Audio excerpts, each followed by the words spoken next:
Brothers, thank you for considering this matter regarding Brother Brown and the impact that his family situation is having on the congregation. I asked you, brothers, to review his qualifications as an elder. After we spoke, and Brother Brown had an opportunity to explain to me some of the decisions that he's made for his family.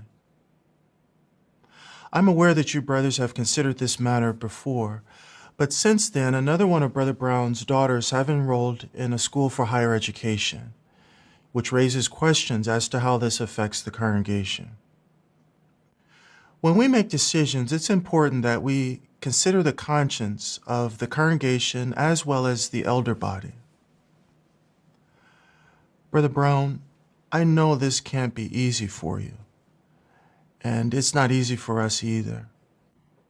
Please be assured that we love you, and we only want what's best for you and your family.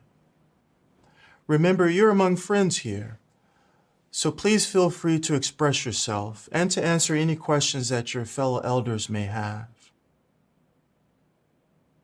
Brothers, we are obligated to put the interests of the congregation first. Brothers, with all due respect, I don't agree with you that the congregation is disturbed about my or my family's situation. I've been in the congregation for 20 years. I know the publishers very well, and I'm sure no one is disturbed about my daughter's pursuing higher education. As far as my younger daughter is concerned, she was judicially reproved, but it wasn't announced to the congregation, so she's repentant. And no one has approached me expressing that they're disturbed about me supporting my daughters seeking higher education, trying to better themselves. It's not like they're leaving the truth. Brother Brown, thank you for expressing how you feel. Let's give your fellow elders an opportunity to express their observations or concerns. Brothers, are there any comments or questions that you have for Brother Brown? Brother Anderson, please. Brother Brown, it is true. Some of the congregation have been negatively affected. They've been disturbed by the example of your daughters pursuing higher education. You've openly talked about wanting the best life for your daughters. And this has given some the impression that the only way to get the best life, it's not through spiritual things, but through secular pursuits. Some of the congregation are even confused about what the organization has stated regarding pursuing higher education. In fact, Sister Single's daughter is considering pursuing higher education because of the example of your daughters. Thank you, Brother Anderson. Brother Williams, please. And just because the brothers and sisters have not approached you about this matter doesn't mean that they're not disturbed by what they see. They understand that it's a personal decision and that's something that you have to decide, but it still doesn't mean that your freeness of speech is not affected. In fact, the freeness of speech of the entire body of elders, as well as how successful we are as shepherds, has been affected as well. As Brother Anderson mentioned, when we promote the full-time ministry as the best way of life, this situation has now influenced how some of the congregation set that as a goal or even want to set that as a goal for their life. Brother Miller? Andy, the scriptural qualifications at 1 Timothy chapter 3 say that an overseer, in verse 4 and 5, should be a man presiding over his own household in a fine manner, having his children in subjection with all seriousness.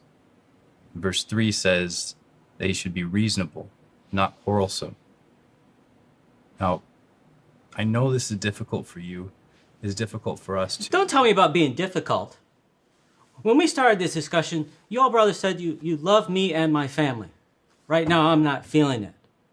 You've been nothing but negative. Brother Brown, thank you for your comments. Please take a seat in the other room, and we'll call you back when we make our decision.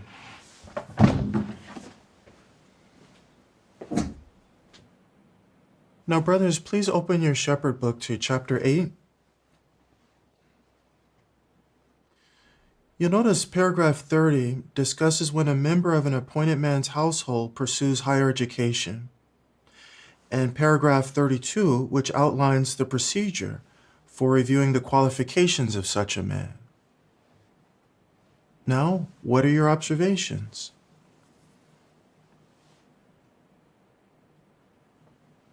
Brother Williams, please. Brother Brown has served faithfully for many years. But the question that's within paragraph number 30 is important. How is he viewed by the congregation? Sad to say, the actions of his family have caused him to lose the respect of the congregation.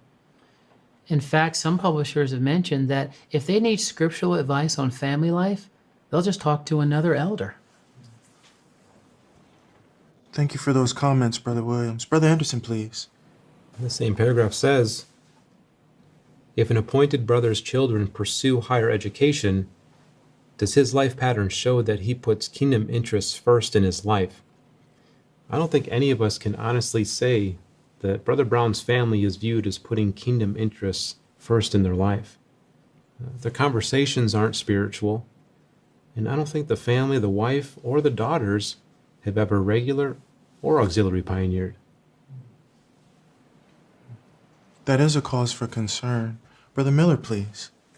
I agree with those comments. And in addition, the last question in paragraph 30 asks, does the pursuit of higher education interfere with regular meeting attendance, meaningful participation in field service, or other theocratic activities?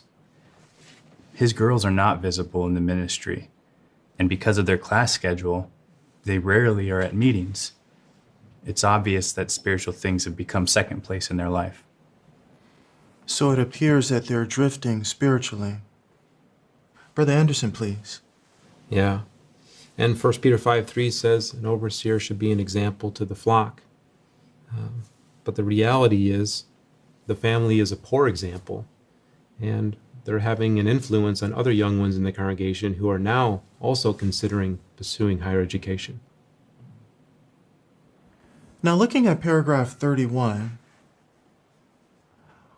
what would you, brothers, say has been his response to the counsel that has been given?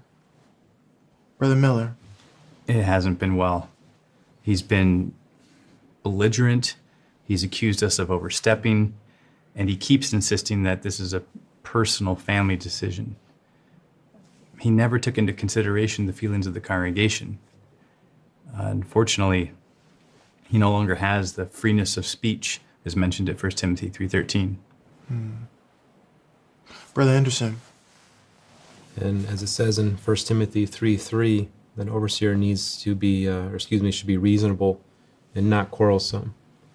And James 3:17 reminds us wisdom from above is peaceable, reasonable, ready to obey. But sadly, he doesn't accept counsel from any of us. When we've counseled him on matters, he justifies it or minimizes it. He bullies the body. It's his experience and his opinions that have dictated outcomes. And I'm sure you've seen that today. I did observe that. Thank you for those thoughts. Brother Williams, do you have something more to add? Yes, I did. Initially, the first time we discussed this, we agreed that he doesn't have the respect of the body. But Brother Brown is very outspoken, and he's very skilled. He's very skilled at manipulating the rest of the body to adjusting our viewpoints towards his viewpoint. Thank you for sharing that. He can be rather persuasive. Is there anything else that you brothers would like to add to our consideration? I didn't have anything more. Okay. So we need to come to a decision regarding his qualifications, and we'll need to tell him the scriptural reasons why that decision is made when we invite him back to the room. Do you mean you want us to tell him? I'm not sure. Andy always has such a hot temper. That's why it's usually easier to go along with his demands. While that may have been true in the past, I know that you brothers want to do things that are in harmony with Jehovah's Holy Spirit and the direction from his organization. After weighing all of the facts and comparing them against the scriptural qualification, and remembering to whom we're accountable, what do you brothers recommend? Brother Anderson. I'm disappointed to say it, but I feel like we should recommend his deletion. I don't think we can say that he continues to have freeness of speech or that he's an example in presiding over his family. I agree. In addition, he's neither peaceable or reasonable when things don't go his way. All in favor of this recommendation? Okay, it's unanimous. So we have considered the guidelines from Jehovah's organization. You brothers have provided me with the scriptural reasons, and I support your recommendation. Brother Anderson and Brother Williams, would you like to express to Brother Brown the reasons for this decision? And Dan, could you please ask Brother Brown back to the room so that we can inform him of our unanimous decision and we can show him from the scriptures how we reached this decision? Brother Brown, thank you for your patience in waiting. After prayerfully weighing all of the facts and considering the scriptures, the body of elders unanimously decided to recommend your deletion as an elder, and I agree with them. The brothers will now explain to you the reasons why we reached this decision. Brother Brown, as you know, 1 Timothy 3 verses 4 and 5 says that an overseer should be a man presiding over his household in a fine manner, having his children in subjection with all seriousness. The elders unanimously agree that your decision to support and encourage your daughters to pursue higher education has damaged their spirituality. And verse 3 says that as elders, we need to be reasonable and not quarrelsome. But we've observed for some time now that when dealing with matters, even this one, you've not responded kindly. You've been quarrelsome. You've even shouted at us. And so when we weighed all the facts and we looked at the scriptural qualifications in 1 Timothy chapter 3 and Titus 1, well, you no longer meet some of those qualifications. Do you understand the reasons, the scriptural reasons for our decision? Are you kidding me? I don't want to hear any more of this nonsense. You're just being unfair and unreasonable. I've done nothing but work hard for you brothers in this congregation. It's absurd. It's ridiculous. Brother Brown, we understand you're upset. Perhaps it would be a good idea if we offered a prayer. Would you mind if I did that? Sure, if you want to say a prayer, go ahead. Thank you for allowing me to pray. Be assured that the brothers prayerfully considered this recommendation. They weighed all the facts. Brother Brown, the brothers here, they love you. We would like for you to consider something that David said. It's found in Psalm 141 and verse 5. These brothers here, they love you, your family, and the congregation. I don't know about that. It just makes me so angry. These brothers don't even want me on the body anymore. Hurtful. I can understand how you might feel, but in reality, the brothers do want you on the body, and they hope that you can return. Let me ask you, do you think that the elder body is accountable to Jehovah to uphold his high standards for appointed men? And isn't that what you would encourage them to do? Yes. That's why when we weighed all of the facts and the scriptural qualifications, as well as considering the direction from Jehovah's organization, the body of elders and I decided that you no longer meet the qualifications for an appointed man. I understand what you're saying, but I do not agree with this decision. Prayerfully think about what we talked about today.